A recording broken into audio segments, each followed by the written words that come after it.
老公消失了10年的前妻回来了，她洋洋得意。李安国说：“你在床上跟个死鱼似的，况且还是只下不了蛋的母鸡。我都怀孕3个月了，赶紧让位吧。”转头，杨子浩浩抱着我道：“妈，你离婚，我跟着你。”我笑着摸着他的头，他们想让我把房子让出来。李安国1月2500工资，哪来的钱买房子？大家好，开始今天的分享之前，希望你能给人间烟火点个订阅，我将会分享更多优质的内容。女人抱着我儿子浩浩哭个不停，说自己当初留下他也是迫不得已，边哭还边观察着我的表情。我嫁给李安国的时候，我就知道他有个儿子，年纪还不小，已经8、9岁了，但是我也没有嫌弃。但是浩浩对我这个所谓的后妈倒是好的不行。我不会做饭，没人在家的时候，他会给我做饭吃。上学还时不时吹嘘一下我这个美丽的后妈。李安国对我也很好，唯一不如意的便是婆婆对我的态度。她老是说我不够贤惠，但那又怎样？李安国对我好就行了。你不是我妈，我妈才没你这么丑。浩浩一把推开抱着他痛哭流涕的女人，躲在我身后。傻孩子，这是你亲妈呀！我婆婆一边埋怨一边拉浩浩。妈，我还在这呢。我撇开我婆婆的手，笑吟吟地说道：“你就是安国哥的妻子吧？我没什么恶意。”女人看着我，一脸笑容，想和我套近乎。我往后退了退，我只是想有个住的地方。我勾起嘴角，冷笑看向李安国：“住的地方你不知道去找吗？到我们家说什么？”李安国连忙走到我旁边，揽住我说道：“人家秋琴也是没办法了。”我婆婆在一旁帮腔，我一个冷眼扫过去，离开我的家。说完，我带着浩浩往房间内走去，背后传来她哀求的声音，还有我婆婆帮腔的声音：“妈，你真是牛！”浩浩对着我竖了个大拇指：“李浩浩啊，那可是你亲妈，你不要啊！”浩浩一脸不屑地看向客厅方向，转头抱着我的胳膊：“你可别这样说，我只认你这个妈。”我笑着揉了揉他的头发，真不愧是我养了2年的儿子。记得刚开始见到浩浩的时候，他老躲着我，后面住在一起过后，他时不时会和我讲话。自从我给他开过一次家长会后，我们的关系突飞猛进，他对我可谓比亲妈还好。我当然也是想做个好后妈的，带着他到处旅游，给他买喜欢的衣服和玩具。就这样，他越发的黏我，有时候还让我和李安国离婚，说他太软弱了。我婆婆总说浩浩的胳膊肘往外拐，天天念叨。没想到浩浩亲妈回来了，竟然还愿意和我这个后妈待在一起。晚上睡觉的时候，李安国殷勤地端来洗脚水：“老婆，这个力道可以吗？”李安国轻轻揉着我的脚腕，抬头说道：“那个秋琴，把他打发走，知道吗？”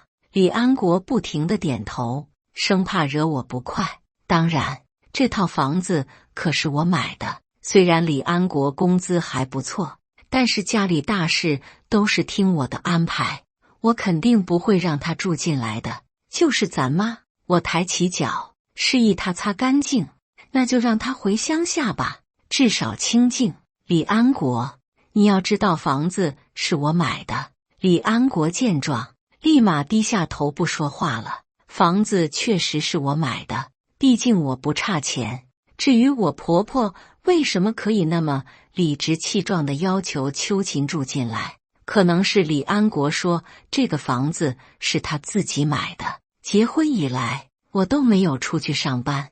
我婆婆觉得我花钱大手大脚，用着李安国的血汗钱。李安国明知道我是经济独立的，每次还是会附和着我婆婆，晚上又会花尽心思讨好我。本以为秋琴这个事已经过去了，没想到我婆婆竟然变本加厉。这天，浩浩的班主任突然给我打电话，问我怎么没有去开家长会，来的人还自称是浩浩的亲妈。我一听，拿起车钥匙就狂奔学校。这位女士，浩浩的母亲已经在赶来的路上了。教室门口，老师拦住秋琴，脸上全是焦急。这就是浩浩的亲妈，我是他奶奶，你不认得我吗？我婆婆理直气壮的撒泼，什么亲妈？浩浩只有我这个妈。老师见到我来了，才舒了口气。林思思，秋琴才是浩浩的亲妈，她身上掉下来的肉。我婆婆把秋琴挡在身后，义正辞严地说道。我朝老师不好意思地点了点头，将我婆婆和秋琴拉到楼道，叫你一声妈，那是我有教养，但不是你撒泼的理由。秋琴见状，立马挡在我婆婆面前，一副为我婆婆出头的模样。林思思，浩浩是我怀胎10月生下来的，我不介意安国哥娶妻生子，但是当年我的离开也是迫不得已的。秋琴一边抹着眼泪，一边哭道：怎么，为了个房子，你就抛弃自己的丈夫和孩子？我抱着手反问道：总之，以后少出现在我面前，我可不是什么好人。秋琴还想与我争论，被我婆婆一把拉住，连忙对着她摇头。看来我这个婆婆还是知道我的厉害的，毕竟当年她逼着我生孩子，可是被我治得服服帖帖的。回到家，我就和李安国说了这件事，没想到第2天，我婆婆就说要回乡下。儿子啊，反正你现在也是有家庭的人了，我这个老妈子在这里只会碍你的眼。我婆婆拿着行李抱怨地看向李安国，妈，可没人说您碍眼。我打断她的话，笑吟吟地看向她，就是啊妈，您不是住得好好的吗？我婆婆见状，脸上的表情一下就没绷住。你自己买的房子还被一个外人给占着，你真的是无药可救。我婆婆话一出，周围一下安静下来。我饶有兴趣地看向李安国，想看看他是怎么说的。毕竟自己的亲妈露出了真面目，恐怕他自己也没想到吧。妈，思思是我的妻子，我的就是她的。我婆婆见状，气得她拿着行李摔门而出。李安国没办法，只好追上去。李安国这样说：你都不生气？我一回头就看到浩浩倚在门框上，手上还拿着游戏机。你在家？浩浩白了我一眼。今天周末，真的是看着你挺蠢，怎么对付起老太婆那么牛？我敲了敲他的脑袋，那是你奶奶，还老太婆。浩浩瞪了我一眼，就回房间了。我婆婆回乡下过后，秋琴会时不时上门说要看浩浩，都被李安国赶出去了。只是最近李安国好像回家越来越晚了。老公，公司最近很忙吗？晚上睡觉我抱着他问道。思思，最近公司出了些事，你能拿些钱给我吗？李安国转身坐起来，眼神直勾勾地盯着我，僵持了好一会儿。我笑出声，出事了怎么不早说呢？真的是。李安国没想到我这么好说话，一下抱着我亲个不停。我给李安国转了50万过去，就接到我婆婆的电话。思思啊，妈这几天也想明白了，以前是我不对，你能让浩浩来乡下陪陪我吗？电话里婆婆的语气前所未有的客气。当然可以，就这周吧。我笑着挂完电话，就看到浩浩一脸哀怨地看向我。我摸了摸他的头，和李安国说了这件事。李安国一听，非要送浩浩去。周末一大早，李安国就带着浩浩去了乡下，还不忘给我做好早餐再走。我看了眼时间，拿上车钥匙往乡下赶去。还没进屋，就听到我婆婆的笑声。妈，你来了。浩浩见到我，眼睛里立马放光。看来我来的不是时候啊！我扫视了四周，发现坐在李安国身边的秋琴。老婆，你怎么来了？我躲开李安国的手，双手环抱看着秋琴。你还真是阴魂不散啊！我婆婆见状，连忙拉着我坐下。思思啊，这不是秋琴想自己儿子吗？我就让他来见见。秋琴低着头，一副楚楚可怜的模样。李安国出来打圆场，说多大点事，眼里还带着一丝怜惜。李安国，谁是当家人你忘了吗？话一出，李安国立马像狗腿子一般抱着我的胳膊。林思思，我老李家真的是受够你了。婆婆站起身，指着我骂个不停，嘴里全是一些粗鄙的话。我又不和你过日子。我转头看向李安国，你要是还想和我过，那就收起那些心思。要知道我这个人心眼小。李安国连忙点头。李安国让浩浩收拾行李，说着就要带我回家。李安国，你要是赶出这个门，我就没你这个儿子。我婆婆在背后骂个不停。李安国顿了顿，浩浩拉着我一直走，嘴里还念叨着真是个懦夫。我捏了捏他的耳朵，小兔崽子，谁教你的这些？我没管李安国，带着浩浩开车就回家了。晚上李安国很晚才回来就跪着向我认错。思思，我知道今天的事确实我妈不对，但是秋琴真的只是太想浩浩了。我放下杂志，轻笑。李安国，你要知道我林思思是让你成功的关键，但是他秋琴还有你妈却认为是我在挥霍你的血汗钱。李安国自知理亏，便不再多说，只是向我保证以后不会再发生这样的事情了。那以后我们像回到了才结婚的时候，如胶似漆。要不是我看到秋琴发的消息，我还真以为就这样过去了呢。安国哥，老地方等你。李安国的手机界面弹出一条消息，我眯了眯眼，在李安国手机上装了一个定位系统。老公，有人找你，一直在发消息。李安国洗完澡出来，盯着我手里的手机，眼神躲闪，连忙从我手中夺去。可能是公司里的事吧。他慌慌张张地解锁界面，我勾起嘴角，心里开始有了盘算。果不其然，李安国第二天没去公司。思思姐，李总已经好几天没来上班了。前台见我来公司打听，一个劲地和我说，当初李安国开公司的钱都是我出资的，毕竟在我认识他之前，他只是个小职员。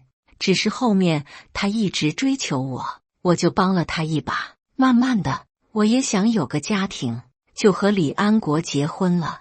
只是没想到李安国竟然拿着我的钱去偷吃。思思姐，这是李总名下的公寓。李安国的助理给我传了一份文件，里面全是李安国背着我买的房子。谢谢。我朝他们道谢后，就给李安国打了电话。果不其然，没接。晚上李安国回到家后，迫不及待地去冲澡，出来就往我身上凑，两只手不停地在我身上游走。老婆，今晚我想……我一把推开李安国，老公，我最近听说你买了好几套房子啊。李安国一愣，随即笑道，老婆真是神机妙算啊，这都猜到了，那是我给你准备的礼物。李安国刮了刮我的鼻头，一脸宠溺地说道，前段时间公司不是出事了吗？你哪来的钱买房子啊？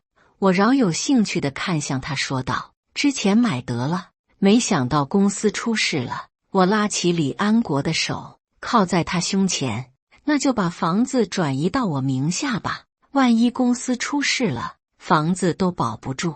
李安国见状就要反驳，话到嘴边又缩了回去。好，我尽快办，就明天吧。我抬头笑吟吟地看向他，李安国没办法，只好点了点头。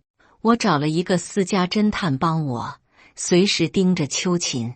结果还真是不出我所料，李安国当真和秋琴搞在了一起。签了文件后，李安国肉眼可见的脸黑，随即接了个电话，就说自己有急事。20几分钟过后，我就接到了私家侦探的消息，李安国去找秋琴了。那是李安国唯一没有转让给我的一处房产，因为房产上是我婆婆的名字，他知道我查不到。我开始回公司接手一些重要的事情。本来公司我的股份就最多，我一回来，李安国就感到了危机感。我婆婆知道后，更是打着电话阴阳怪气。李安国虽然嘴上没说什么，心里指不定怎么骂我的。回公司2个月，我就把实权掌握在了我的手中。我才知道我转给他的那50万，怕是给他花给秋琴了。浩浩也发现了最近我和李安国之间的磁场不太对劲，找到我想要和我谈谈。妈，你是要和我爸离婚吗？我愣了一下，没想到他会这么快感觉到。我点了点头。那你能不能把我带走？我只想和你在一起生活。我摸了摸浩浩的脑袋，如果你真的想，是可以的，但是最近家里面可能会有很多事，你先去外公家待几天好吗？浩浩点了点头。把浩浩送走后，我收到了私家侦探发来的消息，秋琴在酒吧做小姐，怀孕了。怀孕了吗？看来好戏开始了。李安国见我在公司忙得整天不见人影，更加放肆了。私家侦探说，李安国有时候还把秋琴带回我家偷情，真是胆子够大。这天我下班，一进门就看到我婆婆坐在沙发上，秋琴坐在一旁。看到我进门，眼里带着挑衅。我不是说过我不欢迎外人来我家吗？我把包甩在一边，翘着2郎腿睥睨道：林思思，这是我儿子的房子，现在我让我的儿媳妇住进来，不行吗？儿媳妇？看来李安国是故意把这个问题抛给他妈来解决啊！我不是您的儿媳妇吗？秋琴见状，拿出一份报告递给我，我怀孕了，这是检验报告。说罢，一脸挑衅地看向我。李安国的对吧？我婆婆和秋琴一愣，没想到我会这么直接说出来。这是重婚，你们知道吗？我要是告你们，一告一个准。秋琴紧张地抓住我婆婆的手，我婆婆示意她别慌张，你别以为这样就下得到我。我告诉你，我老李家只要秋琴这个儿媳妇，见我不吭声。我婆婆越说越起劲，你们结婚这么久，你一直不肯生孩子，还说我儿子有问题，我看是你不能生。浩浩还有肚子里这个孩子都是秋琴的，你说你有什么资格做我们老李家的儿媳妇？我嗤笑一声，看来你对我意见很大啊。我站起身俯视他说道，我不会离婚的，除非你让李安国亲自和我说。我婆婆见状，顿时哑口无言，指着我半天说不出话来。秋琴知道李安国是不会来和我说的，眼睛都快把我瞪穿了。这个房子你们要住就住吧。说完，我拿着包就离开了。反正房子他们也住不了几天了，过几天新的住户就要来了，估计是秋琴找了李安国闹。没2天，李安国就找我说要和我谈谈。思思，对不起，是我没管好自己的下半身。李安国一见面就朝我跪下，脸上尽是悔恨。李安国，当着这么多人的面，你故意让我难堪吗？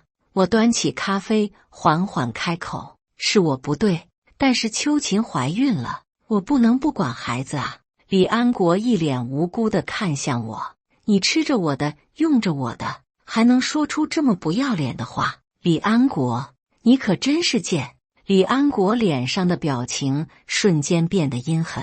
林思思，3年了，你带给我的是什么？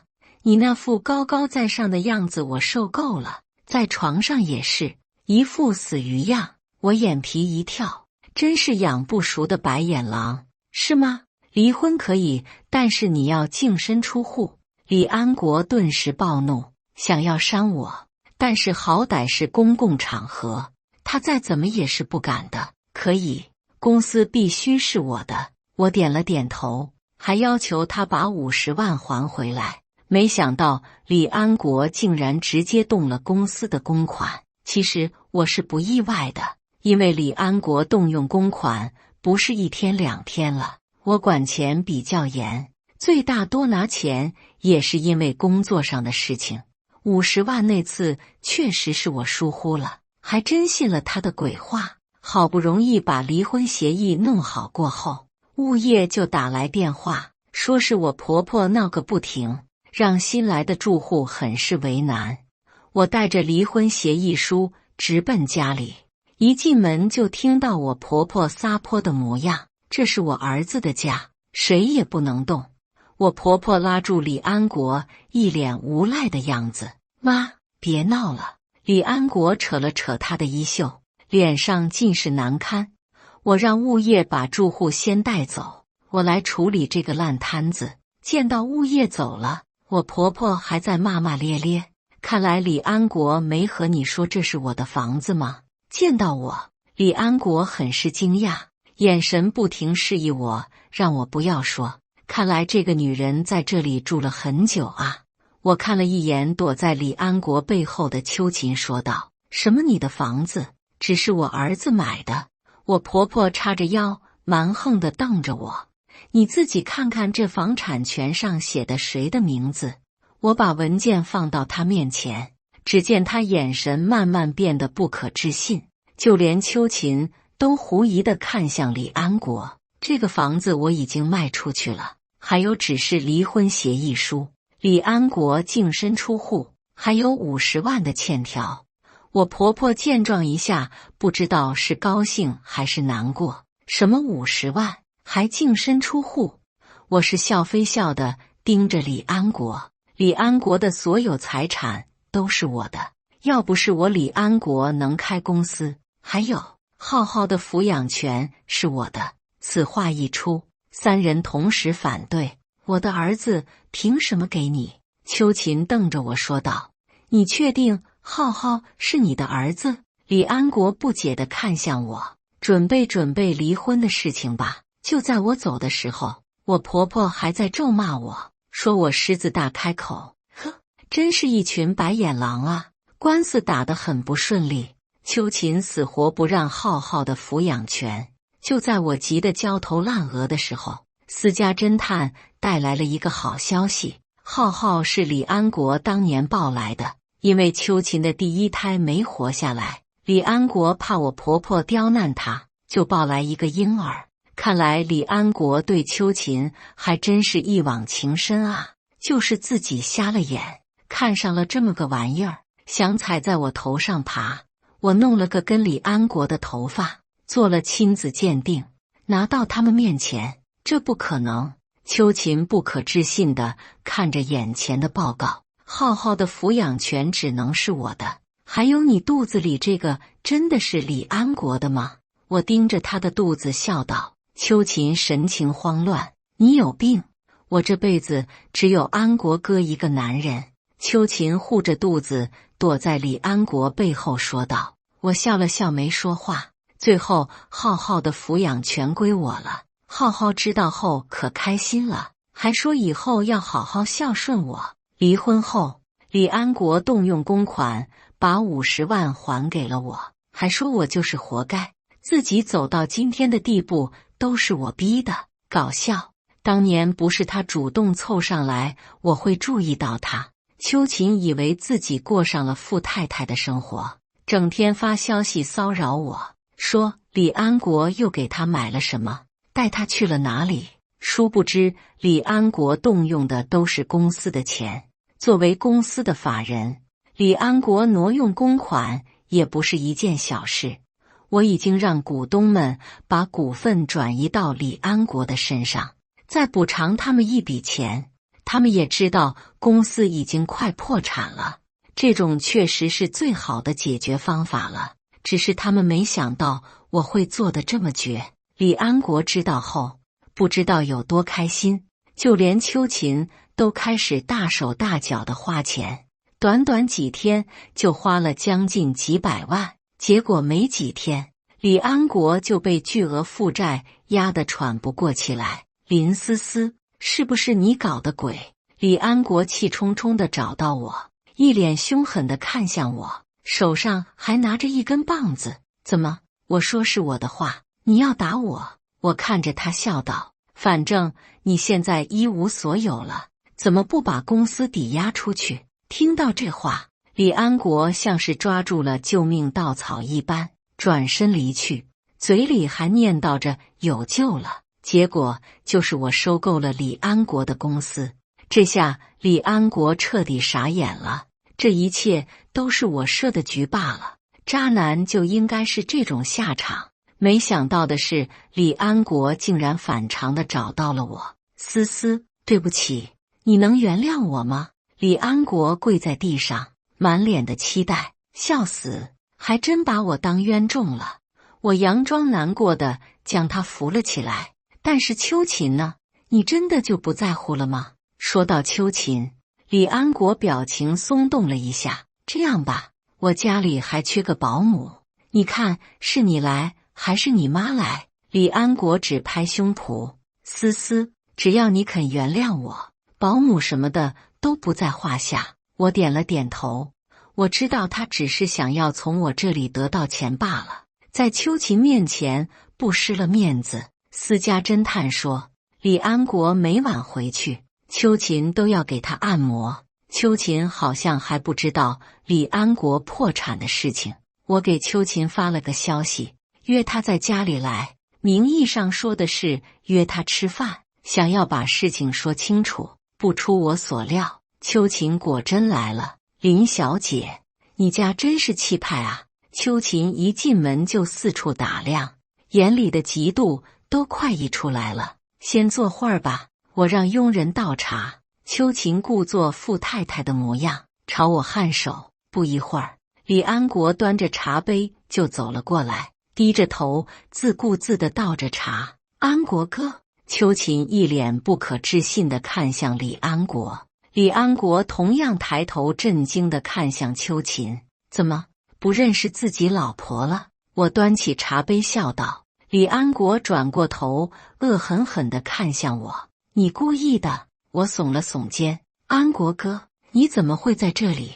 秋琴看着李安国戴着围裙，一副寒酸样，鄙夷地捂了捂鼻子。在我家做佣人啊？浩浩从楼上下来说道。我把浩浩招呼过来，这小子知道自己不是李安国抱来的过后，更加开心了。知道李安国在家里做保姆，死活要回家住，说要看看我怎么复仇的。浩浩，我好歹也是养了你10年，你就这么对我？浩浩不以为然地望向旁处。10年间你怎么对浩浩的？你不知道吗？天天咒骂挨打。李安国没吭声，因为这就是事实。之前结婚期间那些都是装出来的。秋琴看到这种状况，头也不回的就离开了。李安国也顾不上什么，立马上前追。我找到秋琴肚子里孩子的亲生父亲，给了他一笔钱，让他去闹一下。没想到李安国他妈直接把秋琴赶出门了。安国哥，你信我？秋琴满脸泪痕的看向李安国，李安国朝他甩了一巴掌，把他打得满嘴是血。我都不忍直视了，只好报警了。警察把李安国带走后，秋琴看到了角落里的我，想要上前和我撕逼。我钻进车子，头也不回的就离开了。后来据说秋琴和那个男人离开了，李安国这下是人财两空，百般无奈下又找到我，想要我给他工作。你凭什么觉得我会帮你？李安国屈辱地看向我，拳头捏得很紧。思思，一日夫妻百日恩。我抱着双臂打量着他，真是丧家之犬。那我不妨再告诉你一个事情，秋琴是做小姐的，你要不去查查自己身上有毛病没有？李安国猛地抬起头看向我，像是想起了什么，朝外面走去。回到家我就开始消毒。自从秋琴出现过后，我就没有和李安国同房了。事后我还特意去检查了一番，这才放心下来。果不其然，李安国真的染上了性病。私家侦探说，李安国的妈准备把他带回乡下，李安国不让。李安国妈没办法，只好自己一个人回了乡下。自那以后，李安国就开始酗酒。我听到后也只是笑笑。我的公司越做越大，本来就是富婆的生活，现在更富有了。浩浩现在出门都要全副武装了，生怕哪个记者拍到他，还说自己以后要开个比我更牛的公司。距离那些荒唐的事已经过去了好几个月，渐渐的，我也很少听到李安国的事情了。私家侦探，我给了一大笔钱就消失了。这天，浩浩突然说要给我过生日，放学了就没回家，不知道跑哪儿去了。等我忙完回家的时候，依旧没看到浩浩的影子。我打了好多电话，都没人接，问了家里的阿姨，直说浩浩让他晚上多做些好吃的。我心里预感很不好，直接报警了。没想到浩浩在回来的路上被一个黑影人迷晕带走了。看到监控的时候，手机突然发来一条消息，是浩浩的电话号码，带着500万来见我，不许带警察，不然你这辈子别想见到你儿子。脑海里搜寻了一遍，李安国这个妈名字突然出现，我把信息拿给警察，他们立即就锁定了位置。真当我傻，这些套路也敢在我面前摆弄。定位是在李安国之前住过的出租屋，我告诉警察我只身进去，毕竟李安国只是想要钱而已。警察让我带上微型对讲设备，这才放我进去。李安国，是你绑架我儿子的吧？钱我带来了，你人呢？我进去扫视一圈，没看到李安国的影子，只剩最后一间房间了。里面传来稀稀疏疏的声音，我紧张靠近门外面。李安国，你不就是要钱吗？我带来了，放了我儿子。我正准备推开门的时候，一个声音在我背后响起：妈，我在这儿。我转头就看到浩浩站在我面前，脸上还带着狡猾的笑容。你还真带500万啊？浩浩狐疑地看向我。我把窃听器按住，看向房间里面。李安国，浩浩点了点头。我让他把窃听器拿住并捂住。看来肥肉送上门来了。推开门就看到李安国被绑在椅子上，嘴里还塞着抹布。我扯下抹布，讥讽地看向李安国。看来你这个计划失败了。李安国满脸愤怒地看向我。林思思，你害我到今天，你难道不该失去点什么吗？我冷笑一声，我害的你，要不是你出轨我会这般。李安国朝我吐口水，被我巧妙地躲开了。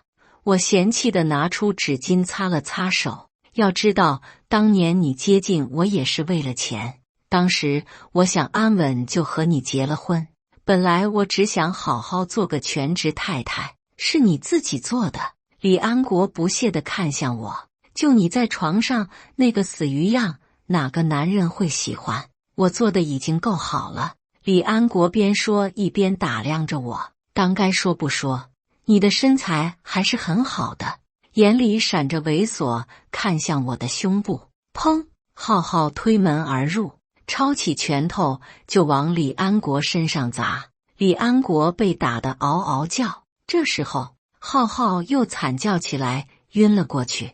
警察立马赶了进来，看到地上被揍的李安国，众人看我的眼神瞬间多了一丝敬佩。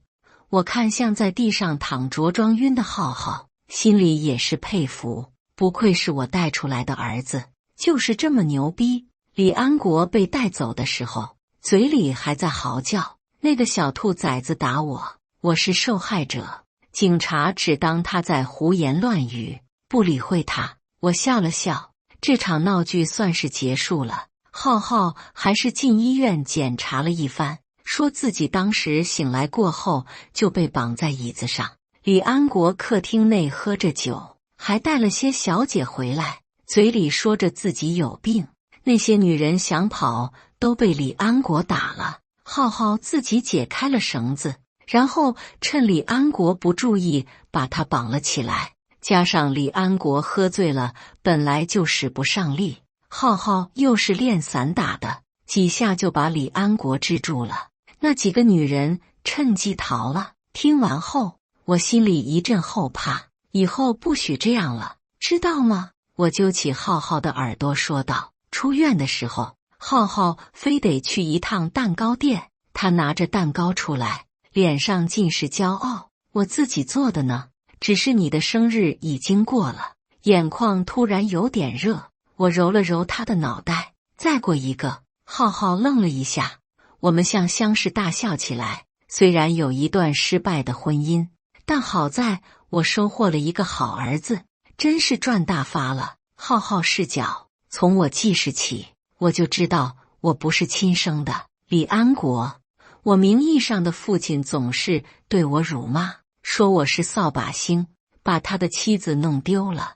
可是明明就是那个女人自己走的，我亲眼看见她和一个男人离开了。自那以后，我的奶奶也骂我，直到我8岁的时候，李安国带了与一个女人回来，说这是我的妈妈。我知道不是跑掉的那个女人，因为李安国带回来这个女人身上的气质完全不一样。后来他们结婚了，我很喜欢这个女人，她叫林思思。刚开始她会对我示好，久了就不愿意理我了。我想要她当我妈妈，我开始讨好她，没想到奏效了。后来我们班上开家长会，她甚至还帮我教训了那群欺负我的坏同学，还说我是一个有妈妈的人。